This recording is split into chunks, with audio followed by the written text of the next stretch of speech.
Hey, hi, everybody. Welcome to Phil and Dave's Excellent Adventures. Just Dave here. Today I'm talking about the movie Glass Onion, a Knives Out mystery. This is going to be a spoiler review, so if you haven't seen the movie yet and you are concerned about spoilers, I would suggest you go ahead and watch the movie first before you watch this review. So, Glass Onion is a sequel to Knives Out, starring Benoit Blanc as he solves another murder mystery. As far as what I liked about this movie, overall, I liked the cast. I'm a big fan of Edward Norton, and I liked him in this a lot as the sort of main antagonist. Kate Hudson, I thought, was great in this. I really like Kathryn Hahn. She's good in everything. Dave Bautista, I think, is becoming a really good actor. I liked him in this as well. I'm a big fan of Jessica Henwick, and I'm glad that she's getting more work after that terrible Iron Fist show. Madelyn Cline was in here as Whiskey. First time I'd seen her, but I liked her. I thought she did a good job. And Leslie Odom Jr. as well. Other than that, like I said, I particularly did like the character of Whiskey, mostly because she kind of just seemed like kind of a vapid, kind of hot girl stereotype. But it turns out there's more to her than you first realized, and I really like that. And I really like Edward Norton. I think Primal Fear is one of his best performances. American History X.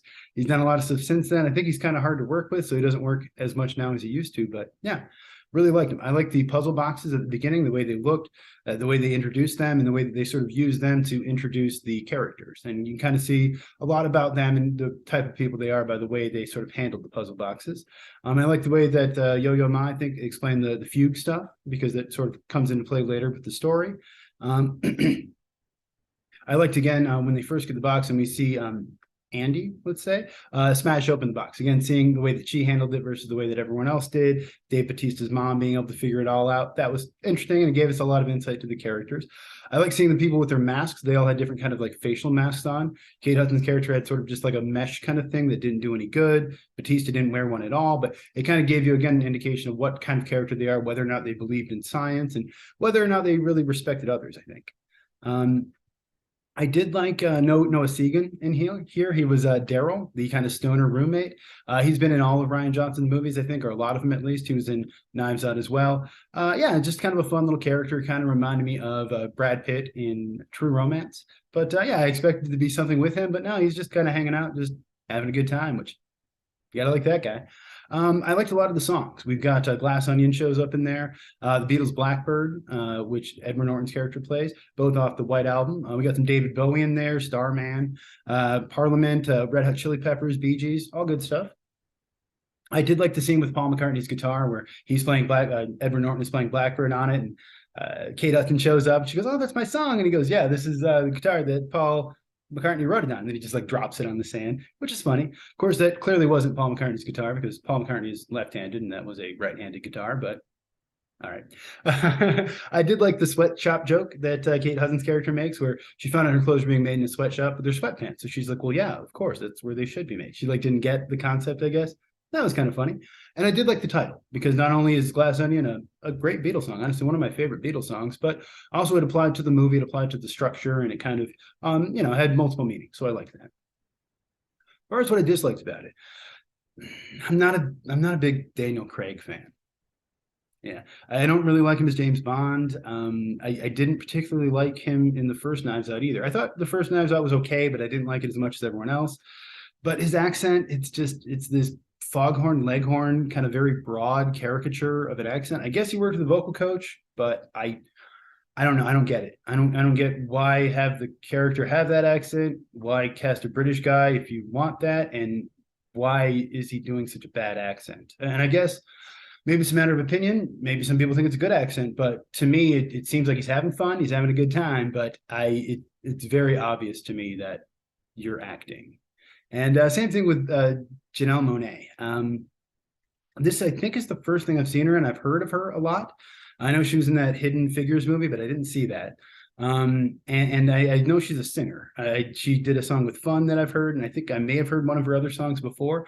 To me, though, it just very much strikes me like a Justin Timberlake kind of person, where it's like she's not terrible, but she's clearly not an actor first. And in a cast that everyone else is pretty good, she's definitely the weak link in this one, particularly her Alabama accent. I didn't buy it. I'm sorry. And again, I'm not from Alabama. I'm from Michigan. I don't know what an Alabama accent sounds like, but if I met somebody who sounded like that, I would say, why are you doing that weird accent? That's clearly not your real accent. What's going on here?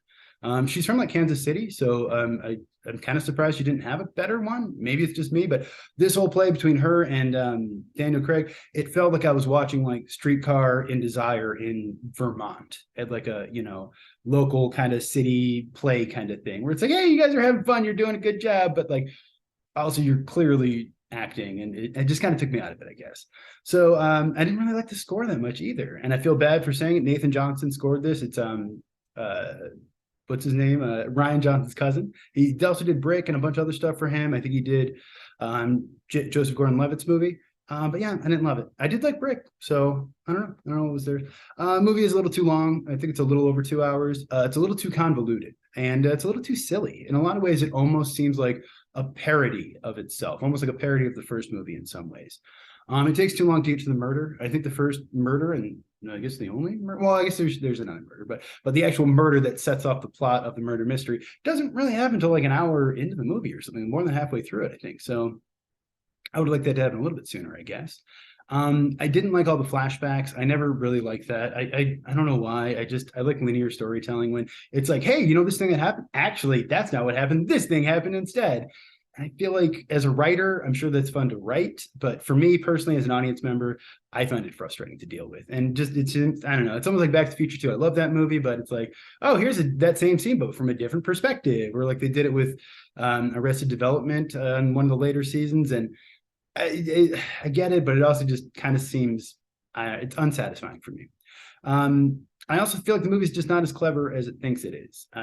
For example, I reviewed Avatar last week. It wasn't a very well-written movie. It wasn't a very smart movie, but I didn't expect a very smart movie out of it. I expected a spectacle with a lot of visuals, and that's what I got. This, I expected a smart, well-written movie, and I feel like the movie's just not as smart as it thinks it is.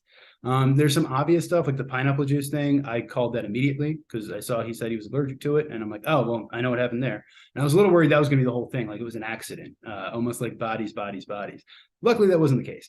And then there's some stuff, some twists that like there's really no way you could have possibly known them. Or maybe there is, maybe I just missed them. But there's some stuff where it's like, how could I have even guessed that?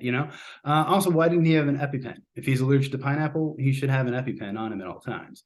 I guess he's this kind of dude, bro, anti-science guy. He doesn't believe in vaccines or something. So maybe that's why, or because he's like a alpha man kind of guy. He doesn't want to admit his weaknesses, but seems like he still should have had an EpiPen on him. That just seems careless.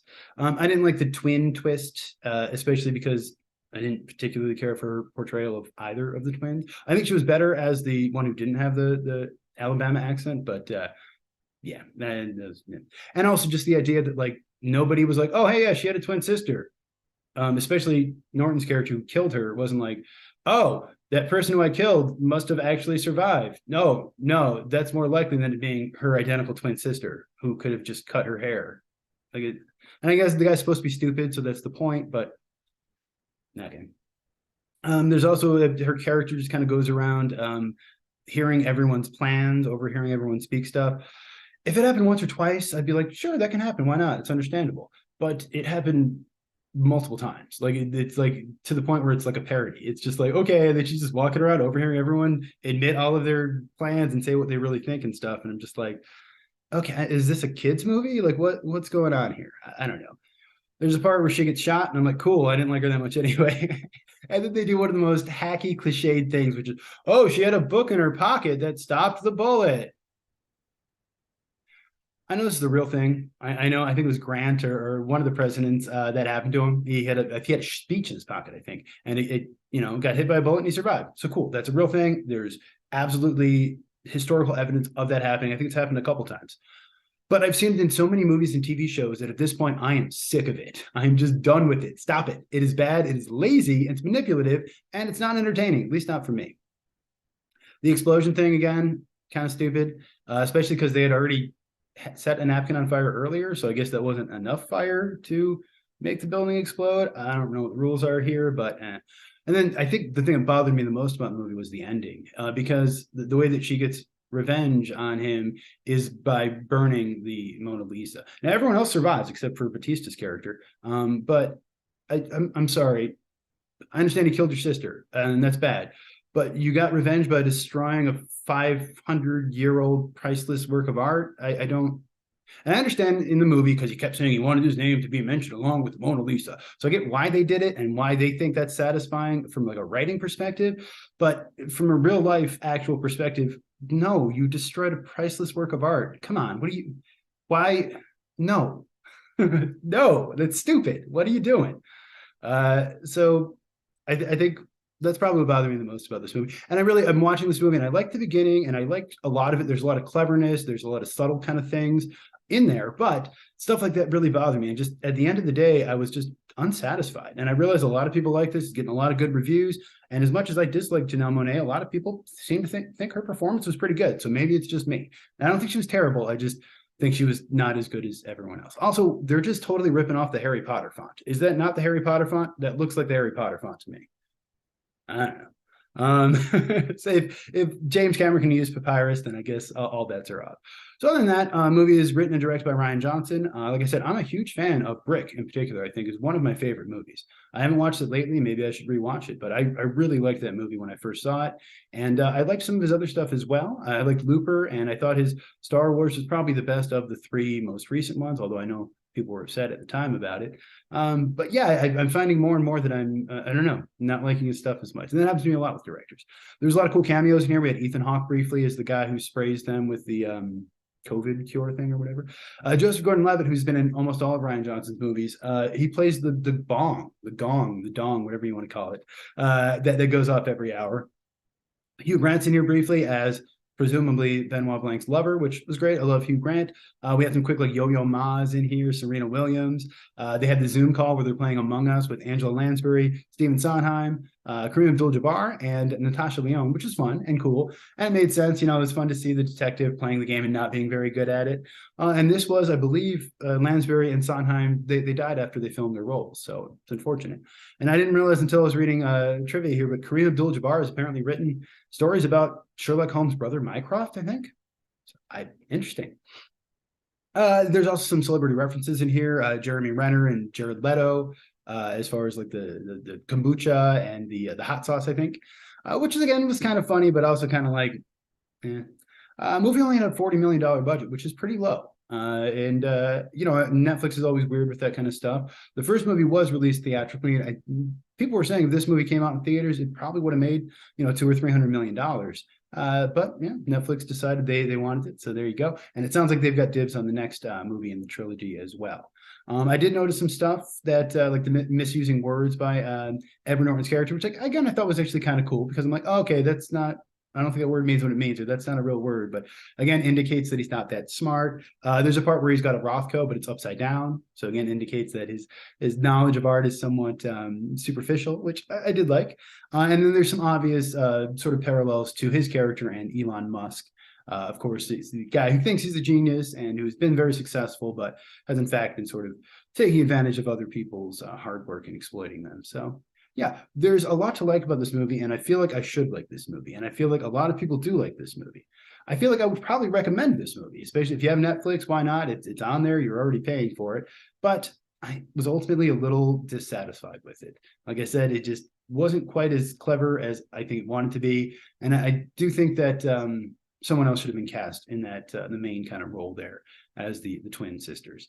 So as far as my score, I'm going to give it a 6 out of 10. I thought it was okay, but not great. I didn't hate it, and I wouldn't say it's a terrible movie, but also I feel like it had more potential and I wanted it to be better. So if you saw the movie, let me know what you thought of it down in the comments below. Thank you so much for watching. Hope you have a great night, and I will see you here again next week.